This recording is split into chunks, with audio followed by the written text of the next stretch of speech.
The Open Source Chat Show, Hacktoberfest Special, every Friday, October 2021, brought to you by Women Who Code Frontend.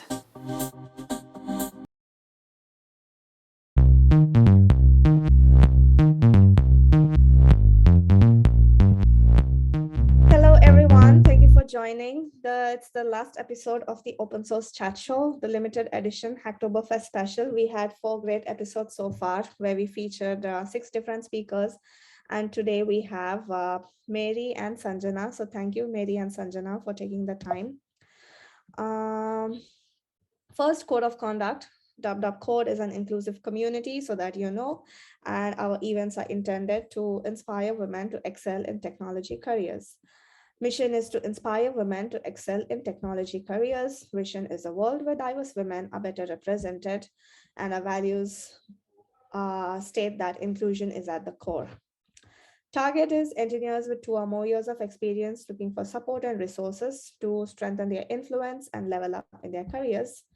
I'm reading this too fast, so please excuse me because this has been, this has been all over there, so I don't want to bore you all. And also given that today we have 2 slots, given that it's the last episode, so yeah, I just want like Mary and Sanjana like to take the stage and tell us as much as their experiences. The current count is 290,000 and counting, 70 networks in 20 countries, big numbers, and and you are all part of this network, so thank you. The movement is as the world is getting isolated, so to create a sense of belonging and a connected force given this pandemic world, so that's also like what's challenged for Code over the year. And in this entire series, we have had such great speakers who who took time to be here to talk to us. And the videos are uploaded on YouTube, Women Who Code, under the global channel. And there is a Hacktoberfest 21 playlist that's there. And today we have Mary, who's been an outreachy intern, and Sanjana, who's a Fossasia contributor. And it's me, your friendly host, if I might say. Today, later in 1 hour from now, we will have a special guest. Emma, she works at Microsoft in the open source program office team. So y'all can stay if it's too long. It will of course also be recorded, but I would encourage y'all to stay because Emma has been like I know Emma when she used to work at Mozilla, and she used to work back there in the open source innovation team, and she's like open source veteran. So if you have any questions about communities, open source itself, Emma is a great person to talk to. And then the first episode I spoke mainly. The second episode we had Kavya and Pragati, and then the third episode we had Kashish and Wani. Last week we had Ruchi and Temi, and this week we have Mary and Sanjana. Before we go, Women Who Code is running Connect Forward 2021, November 18 and November 19 virtually.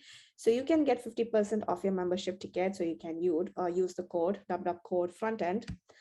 And then follow us on all social media. We need you. And if you like us, like, share, subscribe.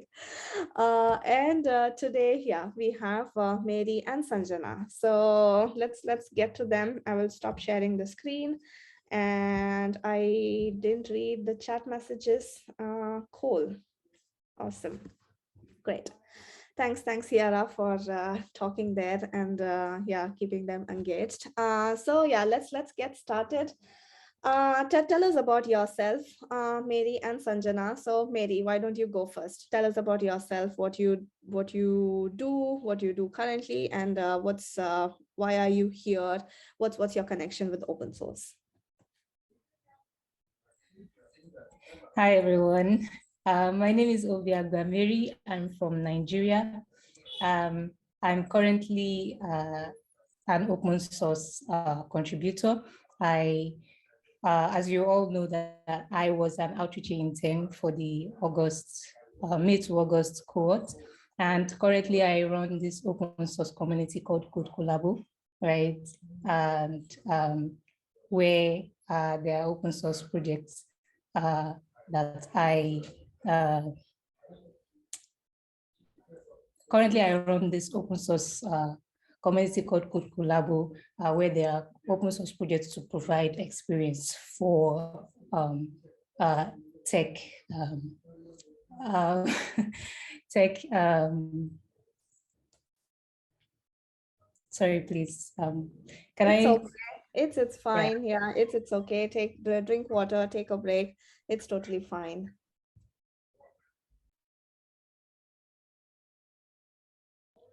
Yeah, Sanjana, why don't you is it okay, Mary, that Sanjana goes? Yeah, please let Sanjana go first. Pardon Okay, me. yeah, I, great. I was distracted. All right. So hi everyone.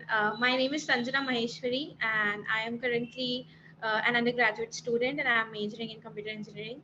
I contributed to Fossasia in my freshman year itself, and that's something I am really proud of. And I'm part of various technical communities that include the Google Developer Student Club in my college, the CodeShift community, where I try to bring more and more students in the field of coding. Specifically, I try to involve more and more women because we have a less representation, I would say. Very less women here are opting for a field like computer science. So that's what I'm doing right now. Yeah, that's a little bit about me. Thank you. Great. Thank you, Sanjana. And yeah, Mary, are you doing Yeah, okay? yes, Okay, I am. cool. Thank you. Sorry for earlier. Okay, No so my problem. name is Yeah. my name is Mary, right? I'm from Nigeria, and as you know, I was an outreachy intern for the May to August cohort 2021 outreachy, and I'm currently mentoring. I'm a volunteer mentor at the Google Africa Developer Scholarship Program, where I mentor as a mobile web I mobile, sorry, where I mentor the mobile web specialist learners, right? And also, like I said earlier, I I run this community called Code Collabo, where I provide experience for people who are interested in coming into open source. And it's interesting to know that I don't have a computer science degree, right? I studied accounting, yes, before moving into tech, right? So that's about me for now. Cool. Thank you. Yeah, that's really cool. Like coming from a non CS background, I guess that's really nice. Yeah, Sanjana, you can go first on this. Like, why open source? What made you contribute? What made you choose open source, and what led you to be an open source contributor?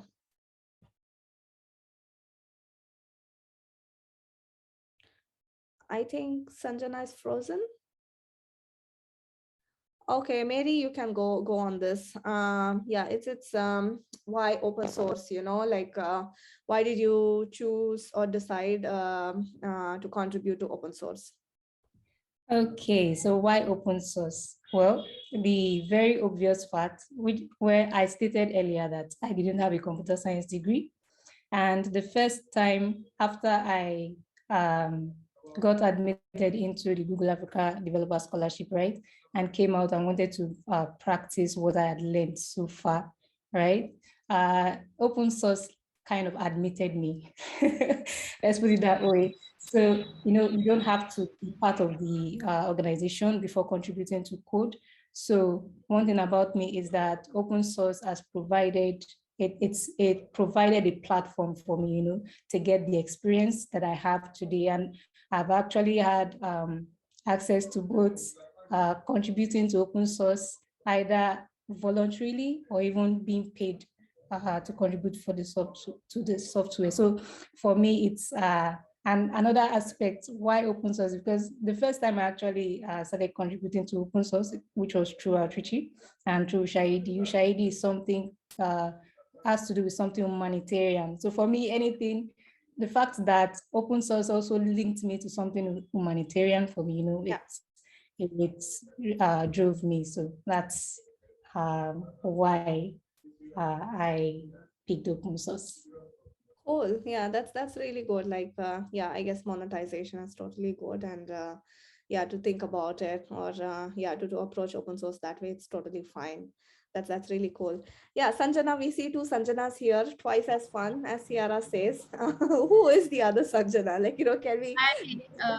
I was facing some network issues and then I rejoined and that's happening. I don't know what. I think it's a bug. I don't know. Let me see if I can put off that Sanjana, or it's fine, right? I mean, twice as fun. So maybe I don't let know the what's other happening. Sanjana stay there. Yeah. Yeah, so you can take this, Sanjana, like why open source? What led you to contribute to open source? Yeah, so I would like to say that in my freshman year, I saw a lot of my seniors who were involved in open source communities like Koala, Fossasia, and there were a bunch of them.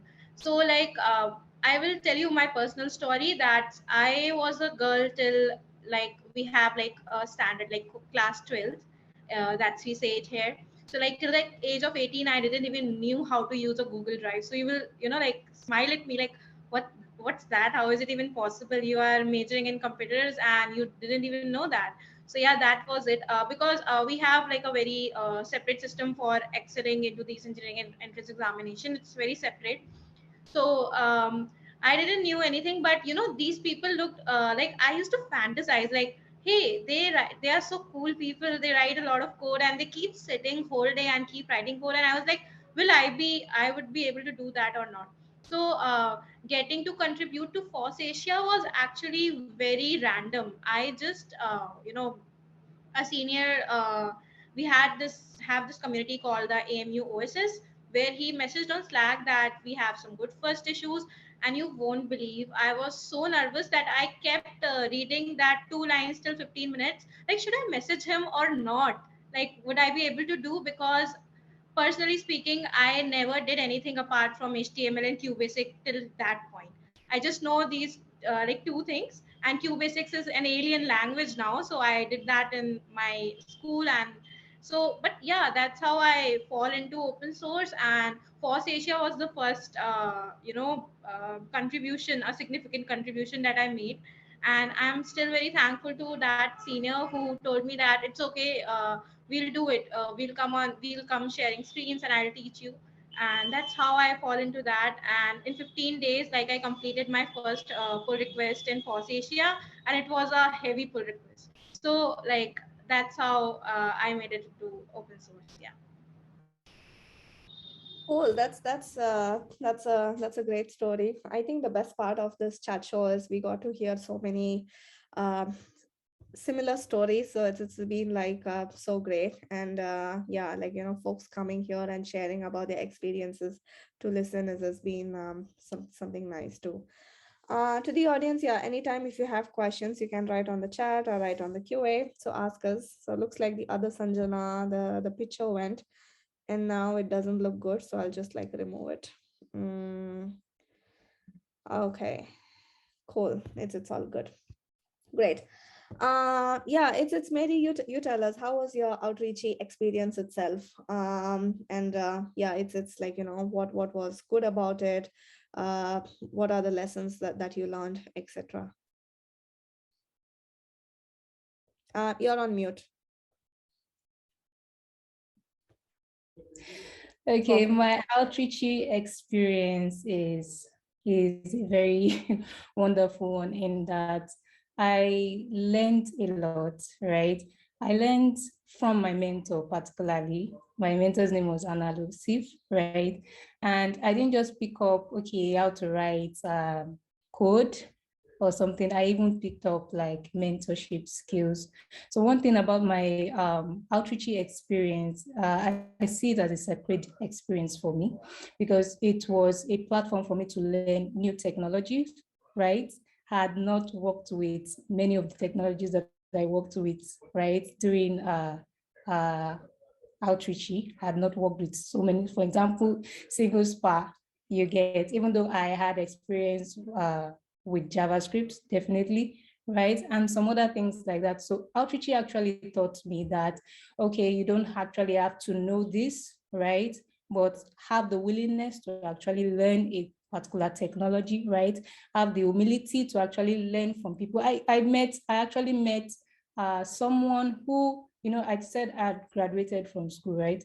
And during my outreach experience, I met somebody who actually has not graduated yet, but was actually already working with them as a senior engineer. So like taking the humility, you understand, to work along with people, even whether they are younger than I am, or whether they have achieved more than I am, or something like that. So outreach actually taught me a lot, you understand. Apart from writing code, I was also able to pick up some like mentorship qualities or characteristics from my mentor. So outreach served as a platform for me to even understand the open source contribution even much better. Thank you. Cool. Yeah, I think yeah, outreach experience itself is great. I can vouch for that, and yeah, I can just like relate to what you said. So thanks for sharing. Sanjana, yeah, you tell us how was your Fossasia contribution experience? Yeah, so it was amazing actually. So I was at a very early stage in for like when I chose tech, and like it was just 6 to 7 months when I was into tech, and I was trying to learn a lot of things. So my experience was extremely good. Like I learned a lot in those 15 days. Most of the people go ahead and watch tutorials, like if they want to use Git or they want to learn GitHub. But that was like an hands-on experience to me, and I did a lot of blunders there. Like I was creating a lot of issues, and I was having a lot of problems. But at the end I realized that the people who were handling my pull request, they were actually guiding me. Like I still remember I used to work late at night, and we were all from different time zones, and I used to get reviews on my code, on my pull request, like in an hour or something. Like that's the thing. And I also learned, like this may sound a bit cliche, but I learned how to write imperative pull requests, and they taught me how you should make it clear for the other person who is reading your code to understand what you have done. So that actually created a huge impact. And even now, if I am even creating any personal projects, you would find them that I'll write exactly how the way I was taught there, that write good pull requests, make neat comments, and I still do that, and I'm really proud of it. So yeah, that's amazing. Yeah, that's a very good point. Like, open source is all about open collaboration. So it's not about just like, you knowing what needs to be done. It's also about sharing so that others who come there can understand what was inside your brain, so that it's out there, and then like, can do and collaborate with you. So I think, yeah, that's good. Anyone, Priya or Favor, like, you want to share or like resonate to these thoughts about open source contribution itself? Yeah, given that you all contributed to the study group itself, anything you would like to share? It's totally fine if you don't want to. Yeah, sorry for suddenly putting the spotlight on you too, but yeah, just thought in case you want to share anything.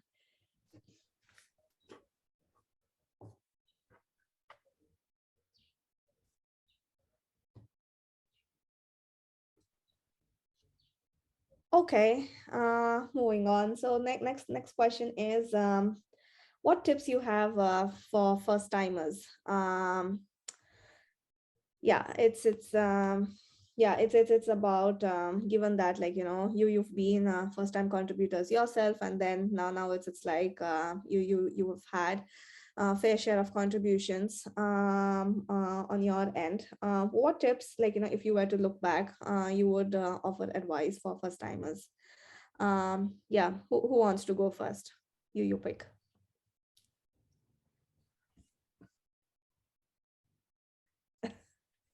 Okay.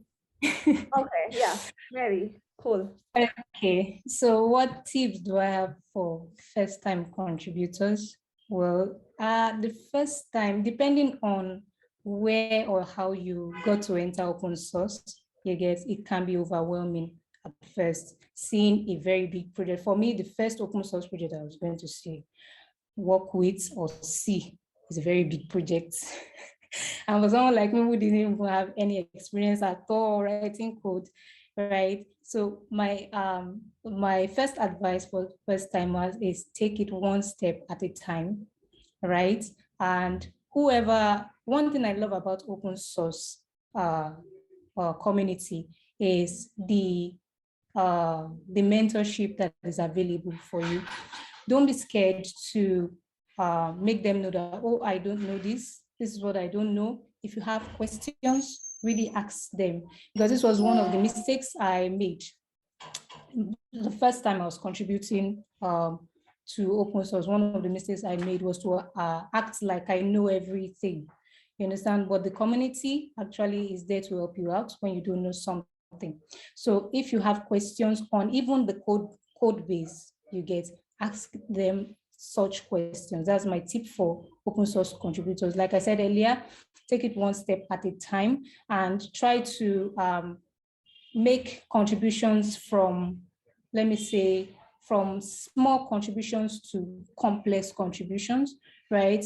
Don't try to go from much complex contributions because you want them to actually see you or something like that in the community. No. So one thing about open source is that the community is there to help you, right? So don't see it as a place to show off yourself or think that, okay, if you show your vulnerabilities that you don't know this, it will be used against you. No, open source community is actually there to help you out. So for first time contributors, I encourage you to always use the community you get. That's all. Great. Yeah, that's some some real nice advice, and yeah, you put it nicely. It's like to use things and yeah. Sanjana, what's your take? Tips So for first time. Yeah. I absolutely agree with Mary. Like, I have seen this thing. Like, it happened with me also. I didn't want to ask question because I used to feel like I would be judged for not knowing something. But I think it's totally fine. Like, when you are entering into a field, or if you are trying to do something for the first time, you need people to clear your doubts. It's very natural. And sometimes the thing which hits is what the other person will think. So I think when you are in open source communities, it really doesn't matter. It's like, you please shoot. Like, I think we should shoot our questions. They may be lame, anything is possible, but I think with time we will learn. Like, that's what I think. So when I was contributing first, I remember like I wrote in chat to the person who was advising me, sorry for disturbing you, I didn't want to piss you, like I didn't want to talk to you like that again, disturbing you again. And he was like, you should never say that. It's totally all right, you can ask anything, it's all right. And I was like, that was like a point when I realized it's okay to ask anything. So it's better to just talk to people. I think that's what I can say. Yeah. Cool. I think we lost you fairly, not fairly, for a brief amount of time, but I think yeah, the gist of the message was clear. So thank you both, Mary and Sanjana, for sharing tips for first timers. The next question is, how did you get into tech? Like, what is your story behind getting into tech, and do you enjoy being here? Was it accidental? Was it intentional? What actually happened that, like, to the time that led you to today? Mary. Okay, how did I get into tech? If there's anyone here that has read my outreachy blog posts, then you might have idea of how I got into tech, because we were encouraged to actually uh, write about our experiences, outreachy experience. Um, how I got into tech is kind of incidental, let me put it that way. Because like I said, I'm not someone from a CS background. If someone told me that I would be in tech by now, I would tell them that, okay, they are lying. You get, that was maybe like 3 years ago or so. So what happened was that I was actually studying music at the time. I studied accounting, right? I graduated in 2014. Don't mind me, I don't look it, but And then around 2018, I was thinking of moving into music because music was my passion, right? So I had already gotten a postgraduate diploma, right? I have a postgraduate diploma in music and I was about rounding off. But at the same time, I have this health issue with my leg, right? And my knees don't function well, right? So I have knee arthritis, so it limits my movements. And then I was like, okay, after getting this diploma in music, what will I do with my life? Like I won't be able to move around up and down and all. So I was like, okay, what at that point I was panicking actually. So what happened was someone sent me a link to to one program like that, one tech program organized by Lagos State government in Nigeria here. Then for those who are out of school, who wanted to learn tech. That was in December 2018. So I don't know, even everyone was surprised when I said, okay, I just want to go for that program. One thing, I wanted to have fun. I didn't want to like panic, right? Because of a lot of things that were happening around me then. So I just went for the program just to have fun, learn something new and discover something new. So when I got to the program, I started to like, oh, they were teaching us HTML, CSS, how to make a website. I was like, okay, this is interesting. I want to go far in this. It was just a 4-week program, actually, 4-week program. And then, do you know that after then, I started, my siblings got me courses. I also got courses. And in 2020, I found myself in Google Africa Developer Scholarship Program, taking the mobile web specialist course. Before you knew it, that was how I just entered into tech. It's not something that I planned. It's not something that I thought of, but it just happened. And since then, I've been like getting remote opportunities, like learning opportunities. And then finally, I met with Outreachy October 2020. That was last year. So my journey into tech is one very funny one, but at the same time, I'm actually grateful that I am in tech now. That's just the summary.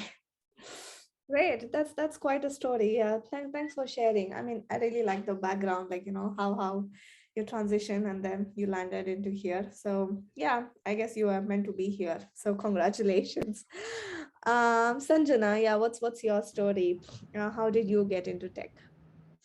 Yeah, so I was like really inclined towards mathematics and designing from a very small age. I'll tell you, like I was never good at subjects that were about reading and everything. I was good at logic.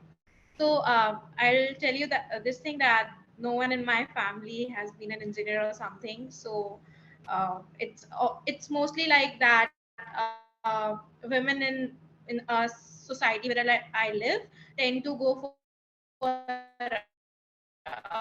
medical degree or something.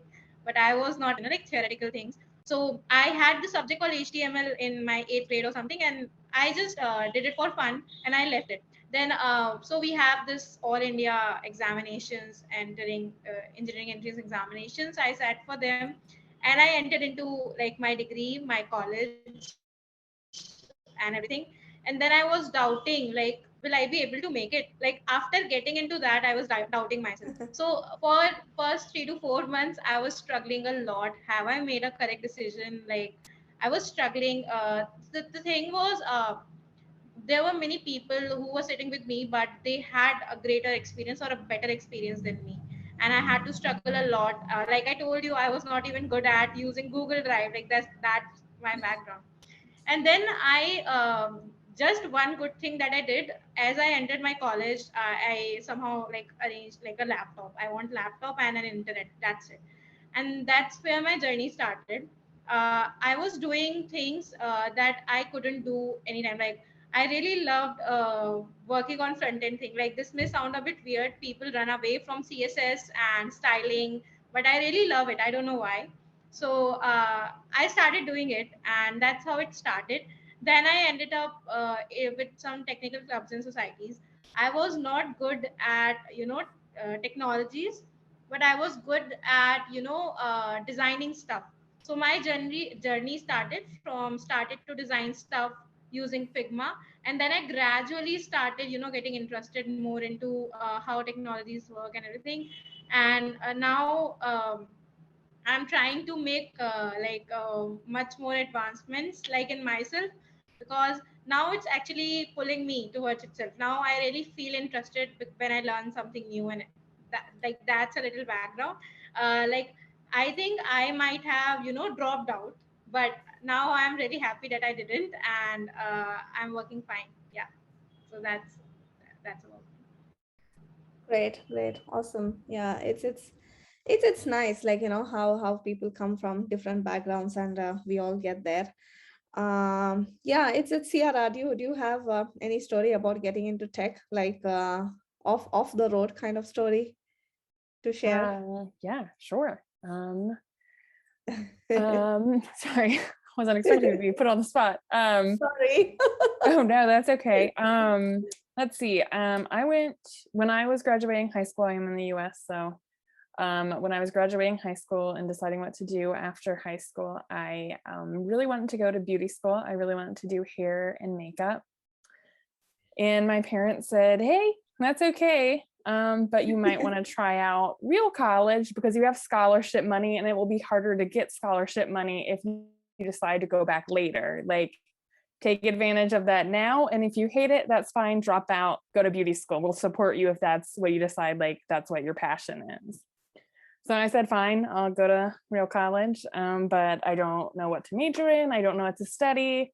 And so my mom said, oh, well, you're really good at math, so maybe you should try engineering.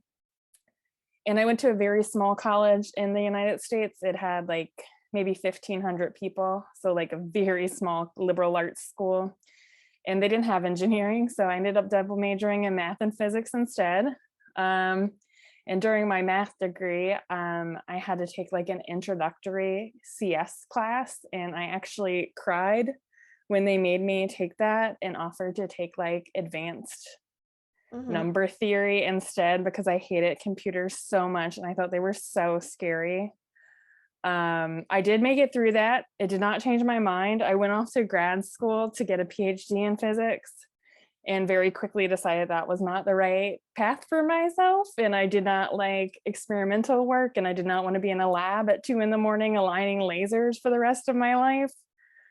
And so I ended up having an email. I was on a listserv, and a company in the United States, JP Morgan Chase, were hiring women to diversify their tech pipeline, and they were looking for women with STEM degrees to be shipped off to a boot camp and then dropped into their new hire program. And so I kind of went off on a limb. I said, I don't have a skill set. I don't have an employable skill set.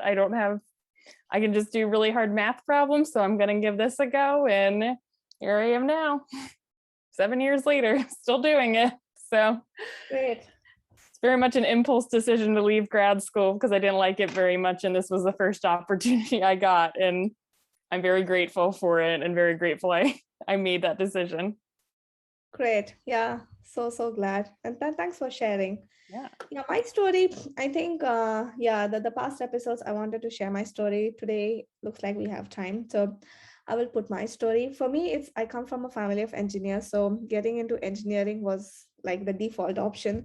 I was good at academics. So it's like, if I didn't take this route, it would have been shame. But yeah, by default, I got pushed into this. It's like I went with the peer societal pressure, whatever it is. But until I was still sitting in the first year class, and like you all know, that the first kind of program, or like one of the program to write is like write a calculator, right? And I was sitting in my head, why should I write a calculator? I mean, a computer already has a calculator, so it's like, what does it even mean? So I was at that level. So when I got into it, and then it struck to me, or it like, I had this aha moment. Oh, it's like write a calculator means creating a calculator like thing. And then yeah, it's like things started to build up. That's I think those were like, that's one of the thing which I will always cherish, because I was actually like, being angry or like being annoyed about why a calculator, because it's already there. So I kind of like never got that logic about what this kind thing of writing a calculator kind thing meant, until one fine day.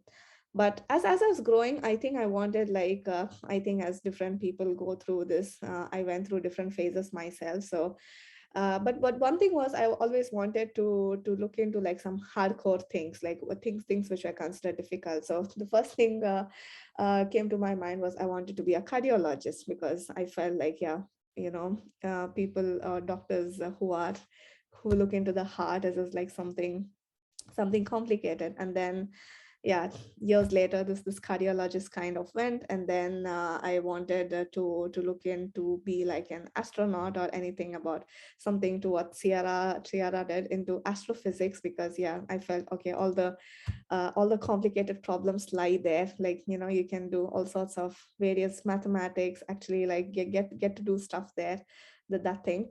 But I've also like, had a phase where I actually wanted to be an voice artist, or to be like a TV host, or to just like to host shows, or like, kind of a VJ or a RJ, that kind of thing. But yeah, it's I think this the engineering path was meant to be, or at least I was told, if you don't do engineering, it's going to be a big shame. Like, it's a family of engineers. I would have bought and I was like, this kind of thing was put inside. Yeah, I knew I would get into engineering itself, but yeah, these were the different routes I took, or like thought of considering myself. So yeah, that's something which I wanted to share. Yeah, I think we are like, yeah, 40 minutes now. Given that we have a wrap up coming in 20 minutes, we could take a short break. Any closing remarks that you want to add, Mary or Sanjana? It's yeah, about open source, or about like, any particular message that you wanted to share today. You're on mute again. Remind me, as in, let me go first, because I feel that there were a lot of things I would have said earlier, but based on how I started, I think I left some things out. So about open source, and to first timers, I also have this. Remember that just like me, some of you might actually not have CS degrees. I have had different questions on that, right? That what about this, what about that? It's actually okay to bring in your past experience, even if it's not a computer science degree. Let me make some examples. For example, I'm somebody who organizes a lot, and I've done a lot of things organizing, even outside computer science, and it's actually showed in my work. And I actually got commended for that while working on my Ushahidi projects at Outreachy. And also, I remember turning the old code base into guitar fretboard, into musical notes, just to arrange and like split the code base into components, so you can actually bring in those past experiences that you have, whatever it is that you have learned before. They're actually useful in your contribution to open source. I've actually used this a lot and got commendation for it. And I feel that you shouldn't leave this out. Okay, now I'm in computer science, or now I'm contributing to open source and it's code, so I have to do code things. You can actually be creative with what you do in open source. And it can actually also include the experiences that you've had even before you either made it to computer science or to an open source community. That's what I have to say. Great. Yeah, thanks for sharing that, Mary. And Sanjana, do you have closing remarks? Yeah, so I would just like to say that I agree on this point that skills do matter. Just, I would say, like, just don't think what you are going through or not. Just keep learning new skills. And that's what I have learned, that if you love front end, just go and try each and everything. If you love CSS, go and try crazy things with it. So one of my crazy project is I am making a visualization with a gaming engine, a phaser visualization. So just keep trying crazy stuff, and God knows what you can get out of it. So just keep learning new skills and keep applying them. And yeah, that's it. Cool. Yeah, that's great. Yeah, I think it's nobody's going to judge you, right? So like you can work on any kind of side project. If it's like, it's the motivation or the drive needs to come from you, and I guess that's all that matters. And everything is out there, so it's like sky is the only limit, and then yeah, it's your motivation level. Yeah, that's all.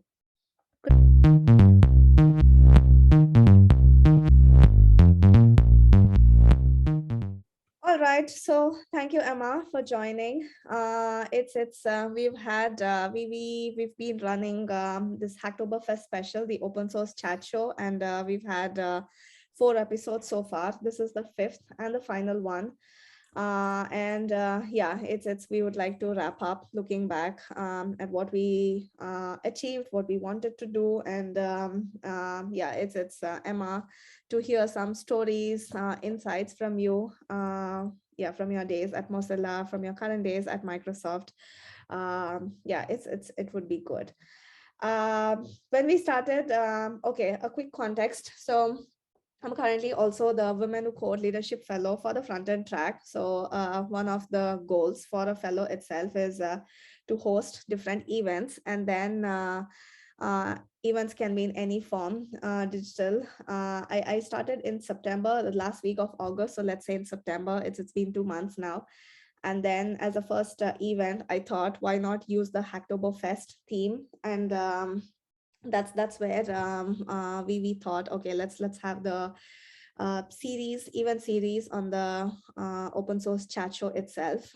We've had 8 speakers so far who've been mainly new contributors who either did outreachy or MLH, or for example, today Sanjana, we had Sanjana earlier today. She is a Fossasia contributor. So we've been listening to different stories about these first-time contributors. What were their experiences? This is what we did. And then in the background, we've been also running a study group for folks like, wanting to get their first open source contributions, and these contributions itself were counted towards Hacktoberfest accepted, or were part of Hacktoberfest contributions.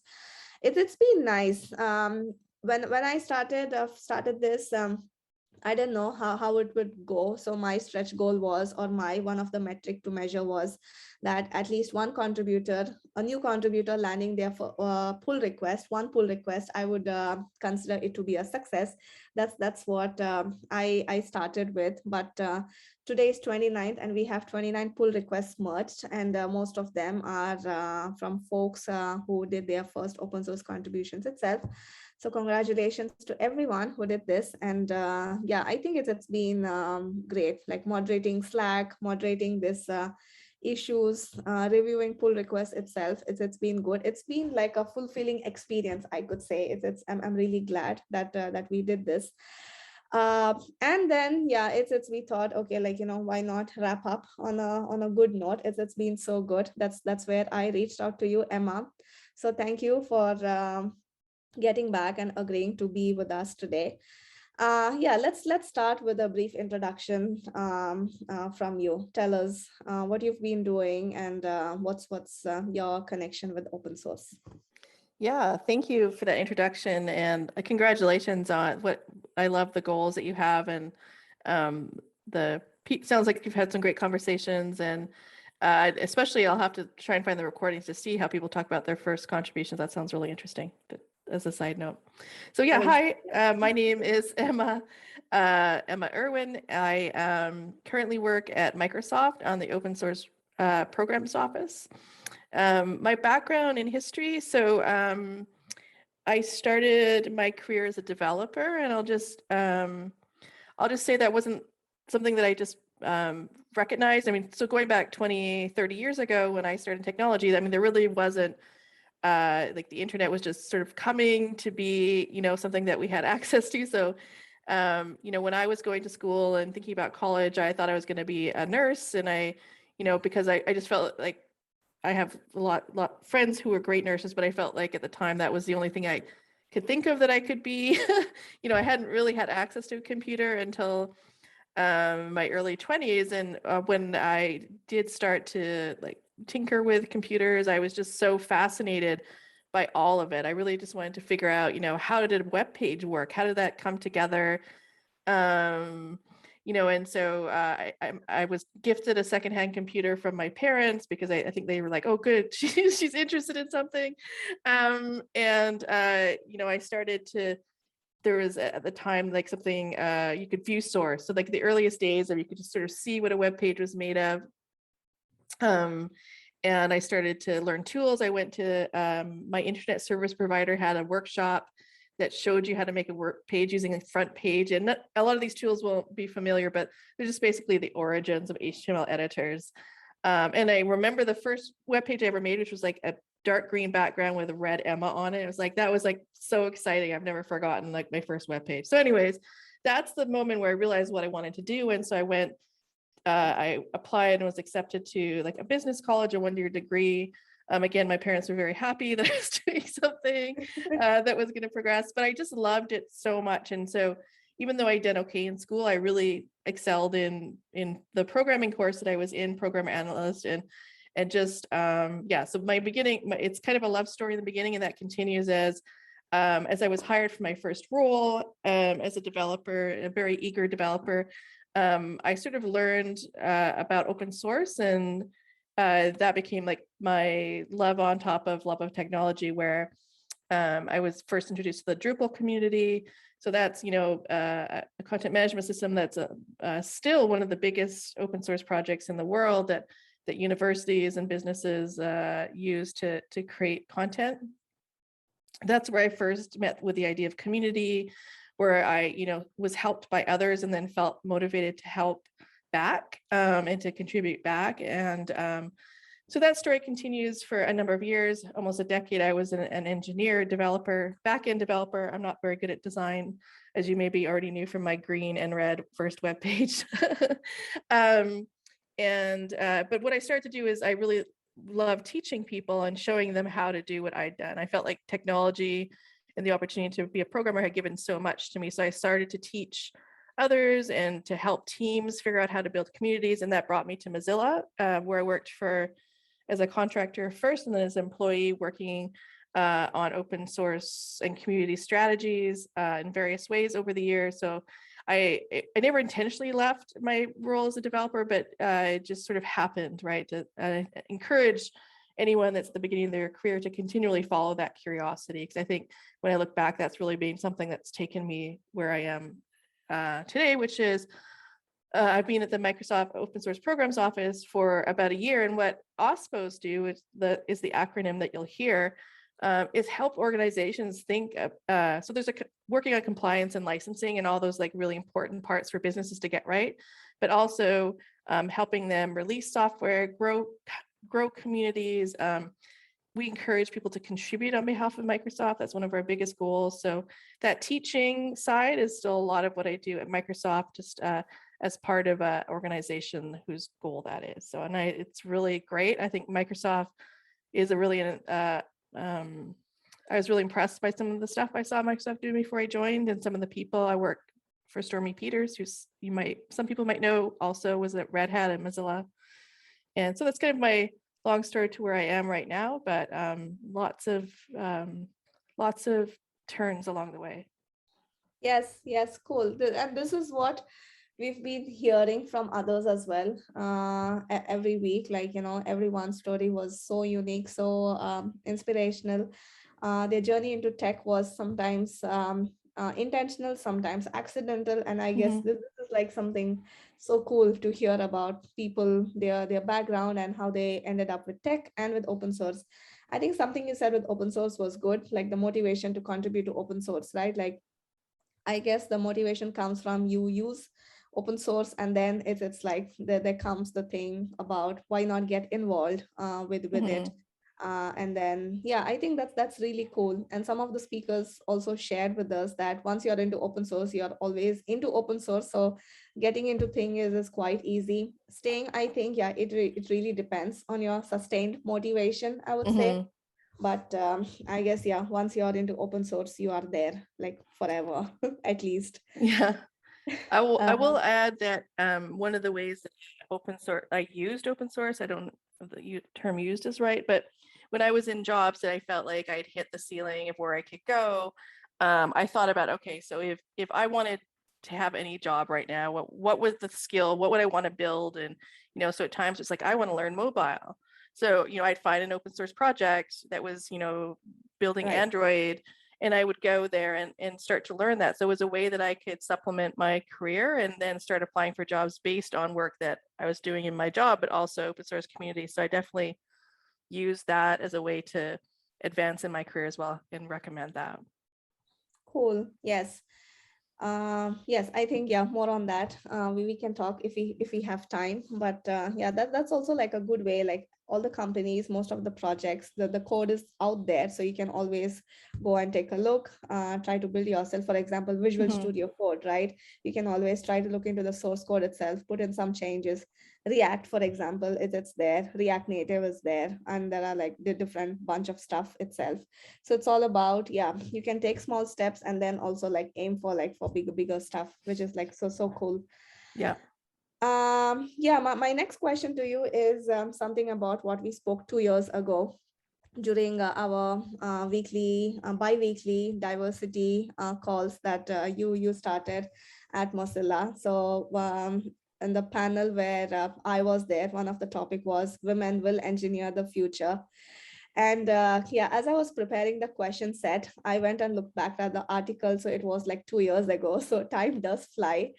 What's your take on this 2 years later on the topic of women will engineer the future? So do you see women being more involved in open source, and particularly like what you wanted in leadership roles at open source? So yeah, tell us on that. I forgot about the title of that. I love that title still. Yes. Yeah, thanks for the reminder of that. And that's a really good question. So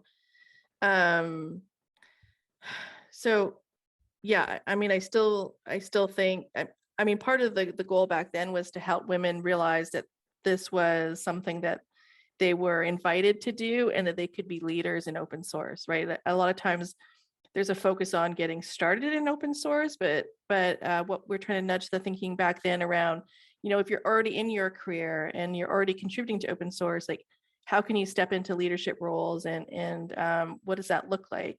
Of course, there's equal training on the other side for projects to recognize that they need to empower people to step into those roles. And I think we've made some progress in the ecosystem in the last couple of years, just generally speaking around leadership and especially women in leadership.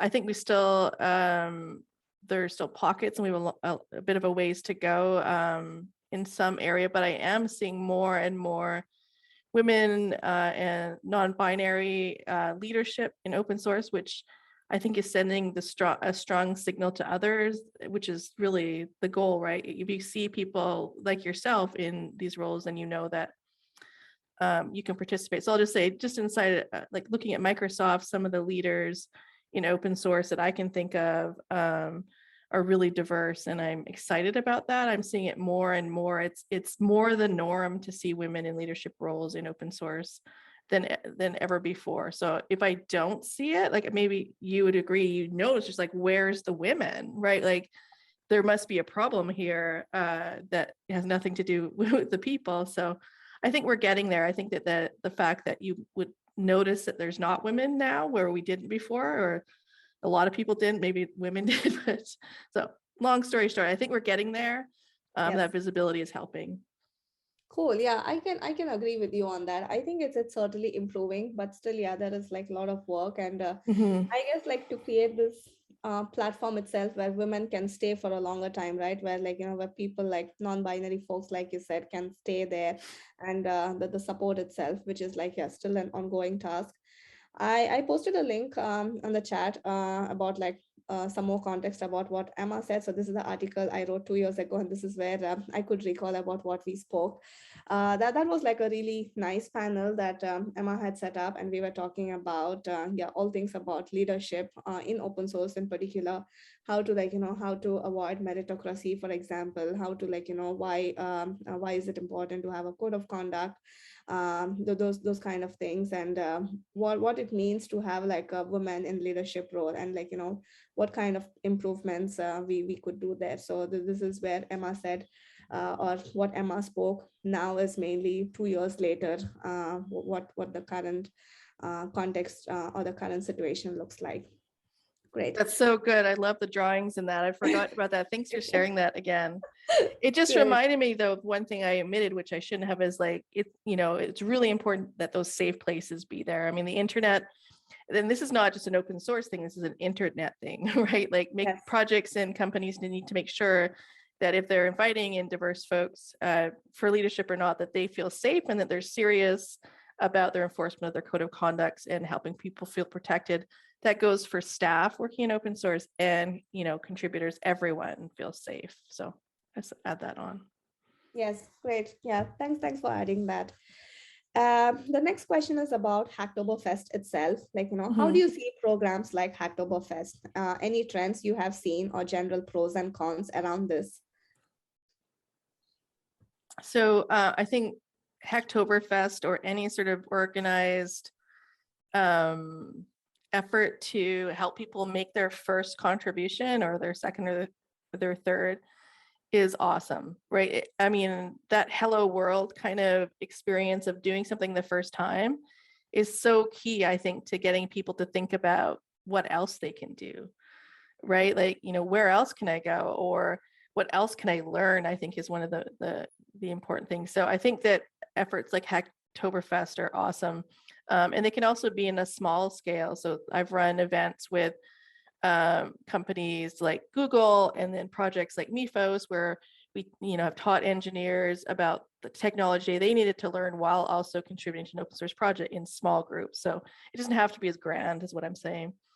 The only challenge that I've seen with Hacktoberfest, which is probably well known, is that the incentivization for swag, which is everyone loves swag, nothing against swag, but that people were opening for while useless pull requests and things that, that just to kind of trigger that, thing was really hard on maintainers. And I know some maintainers still dread Hacktoberfest. So I think they've worked on fixing that a little bit. That if there's reports of non-valuable PRs, that the people will be banned. So I'm going to be interested to see how that worked this time around. But that's the only negative I can think of. I think learning by doing, which is all a hackathon really is my favorite way to learn and get others learning.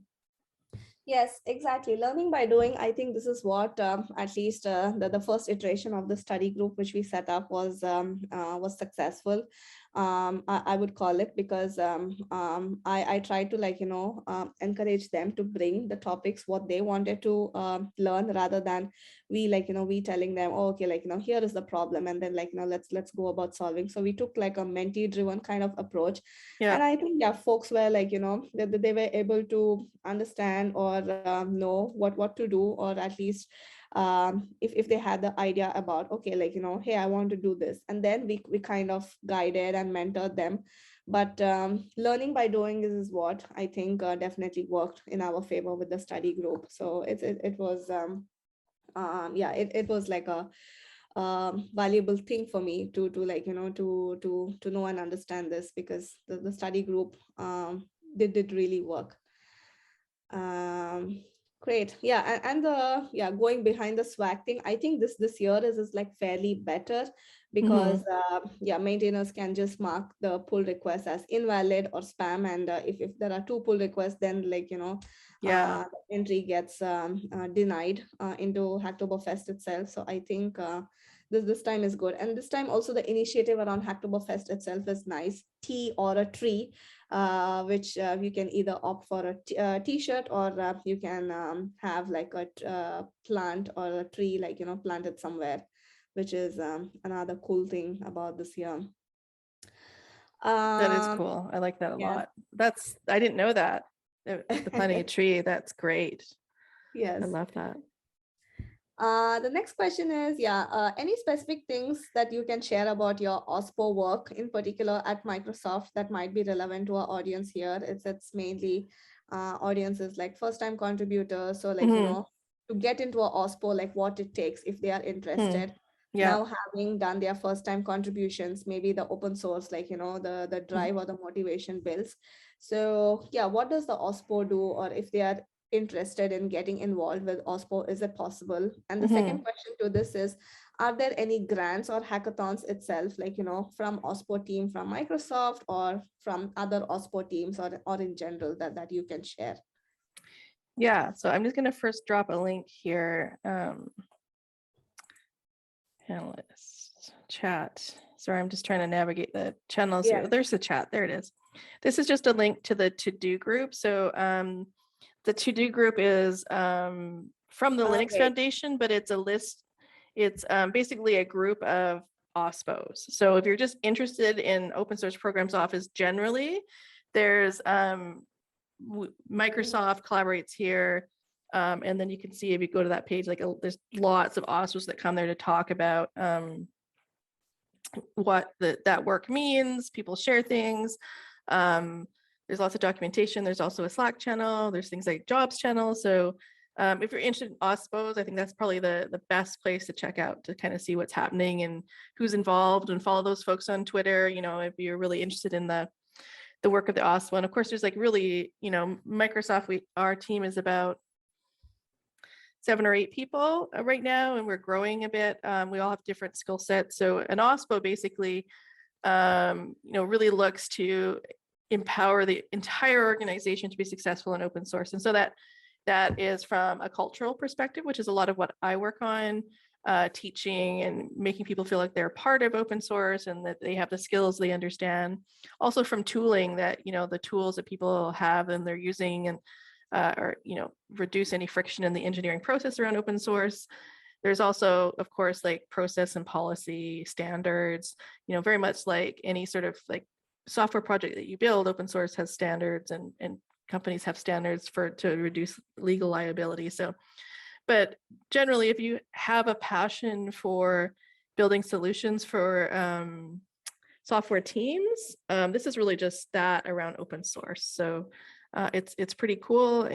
I specifically do a lot of teaching. Again, like, I started off just doing that as a volunteer thing with Mozilla. Now it's my job. So that just goes to show you, like, I was an engineer and somehow I'm a teacher, but I think following your interests.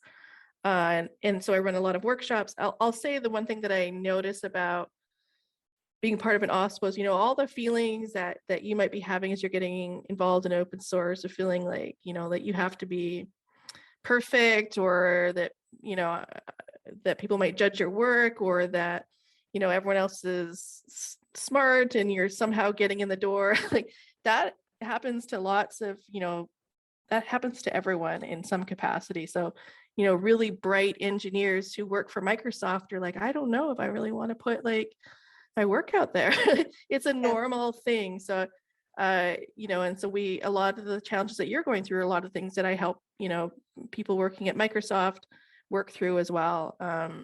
That need for perfection or whatever, that is very common in open source, and it doesn't transcend, it transcends all groups rather, right? Everyone has those things. So I've realized there's not a lot of difference between helping community and contributors contribute to a project as it is to help, paid staff. And then the other thing I'll say is that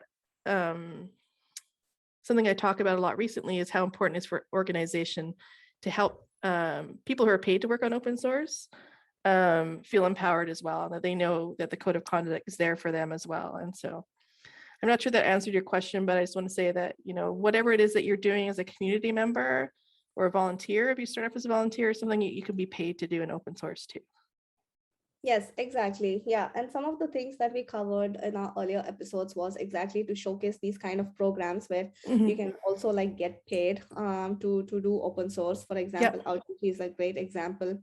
There is this MLH fellowship as well, where I've been a mentor last year, which I can also recommend, which is again paid, and they have like different streams itself, open source or production engineering, again working on certain themes around open source itself, which is again great.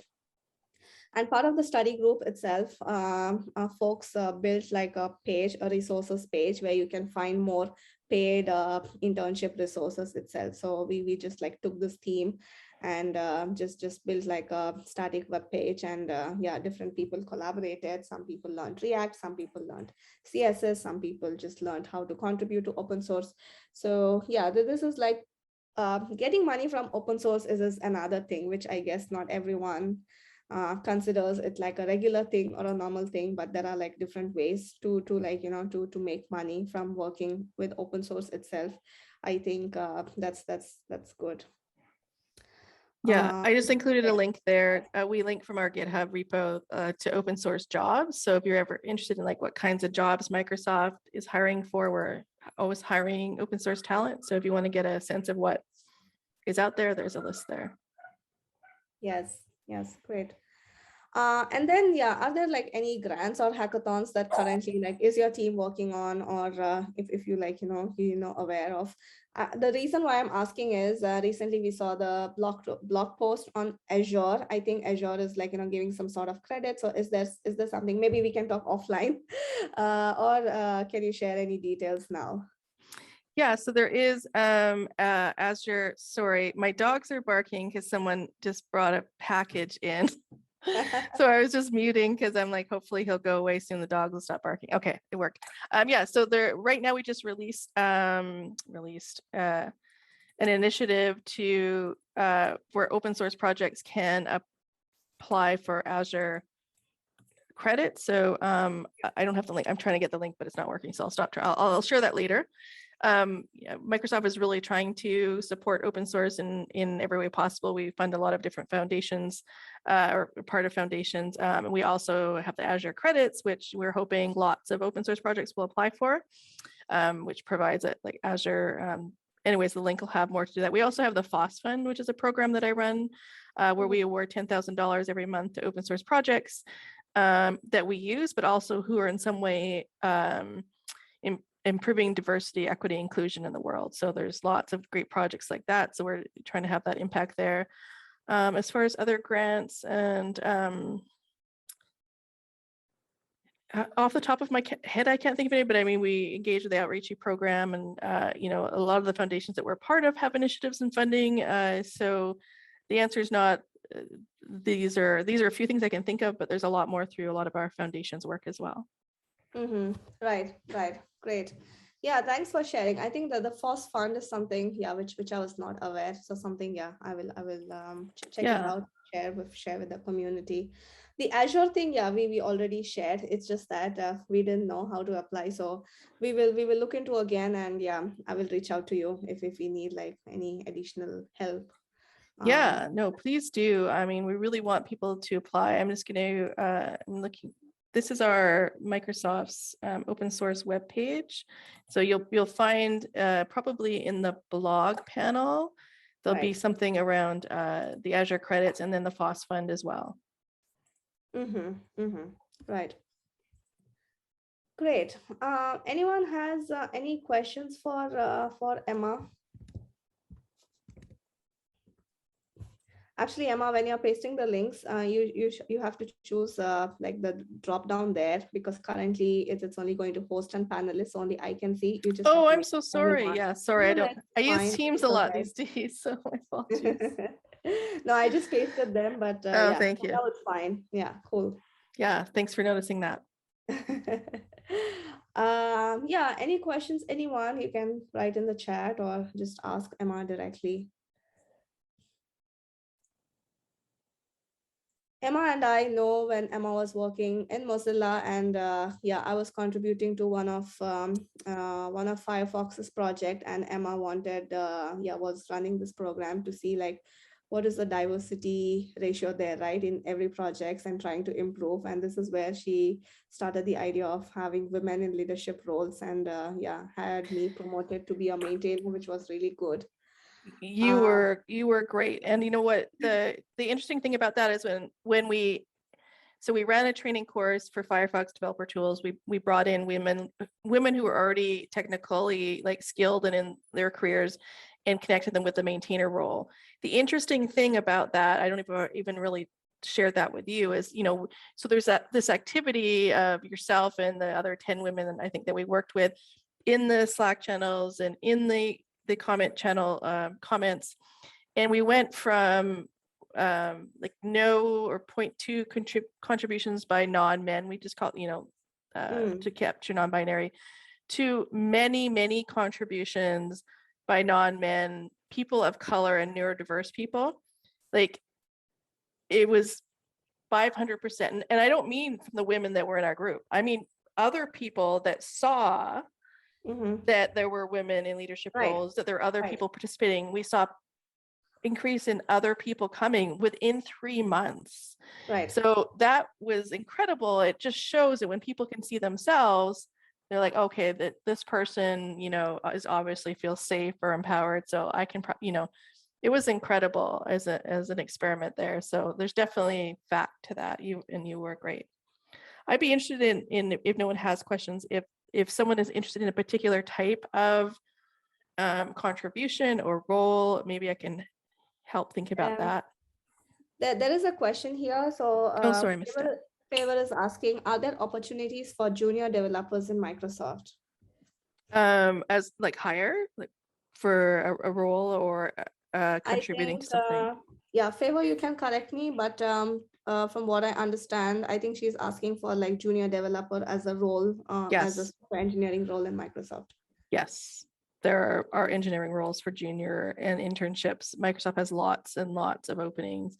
And if you find one that you like and you feel like you're a good match for it, reach out to me. Maybe Princey can make sure people have my email. I'm happy to help, if you have questions about a role or you're like, this seems like me, can you, find out more? I'd be happy to do that for you. Okay. So like, consider me an ally inside of Microsoft. If you're interested in, I guess I can give you my email here. Hold on. Oh, I just typed there, emma.irwin@microsoft.com. Perfect. Yeah. So, just make sure it feels like a fit for you. Like when you look at a role, you read it and you're like, yes, that's exactly where I'm headed next. Like that should be kind of the sentiment you have, because there's enough roles at Microsoft that you will find that. So look for you in the description, and then if it feels like a fit, reach out to me and I'll see. I mean, I'll find out what I can from the recruiter about what folks are looking for, and then I'll also refer you. Something that I can do internally to hopefully get you a first interview. No promises, but I'd be happy to try. Great, thanks a lot, Emma. Yeah, any other questions? Otherwise, yeah, it's like the chat show itself is like the questions are done. We can talk more, but to respect everyone's time and different time zones, I think it's okay. Yeah, it's late. Another few seconds. Anyone has questions? You can write here, ask, or otherwise, we will just wrap it up.